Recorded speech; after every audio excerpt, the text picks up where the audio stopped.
Hello, habari ndugu na jamaa na marafiki. Niliopo mbele yenu nadhani sio mgeni kwenu, lakini labda nikijitambulisha kidogo itakuwa sio mbaya.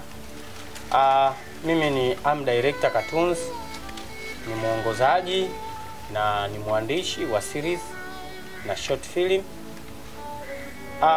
Leo nimekuja mbele yenu kwa mara ya kwanza kuwaombeni watazamaji wangu. Kwanza pia ni washukuru watazamaji wote wa Ariana TV kwa jinsi mnavyonipambania. Lakini pia napenda kuwatambulisha series mpya ambayo itaanza hivi punde.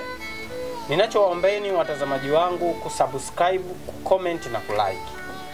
Lakini nawaambia series inayokuja ni series ambayo inaweza ikakusisimua, ikakusikitisha, ikakujenga na ikakufunza.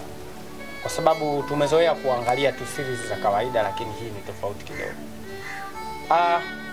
Ninachowaombeni kikubwa, comment ziwe nyingi. Naombeni comment zenu.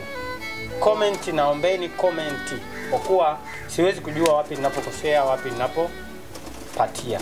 Kwa hiyo endapo mtaniambia kwamba bwana hapa kidogo rekebisha, hapa kidogo weka hivi, ndio tunajengana. Naombeni muendelee kuitazama Ariana TV. Ariana TV. Lakini ndugu zangu, labda nisiwache hivi hivi, ni uhadithieni hadithi ndogo sana. Babu aliwahi kuniambia katika sababu kuna sababu ya kufanya sababu. Hiyo sababu ndiyo sababu inayosababisha sababu kuwa sababu.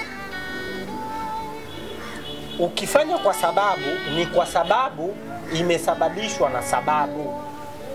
Hizo sababu ndizo sababu zinazofanya sababu na sisi kuwa ni sababu kutuona mbele yenu. Hii ni sababu tosha. Bana, asanteni sana. Muwe na ushirikiano na mimi mwanzo mpaka mwisho. Asanteni sana kwa kunisikiliza. Thank you a lot.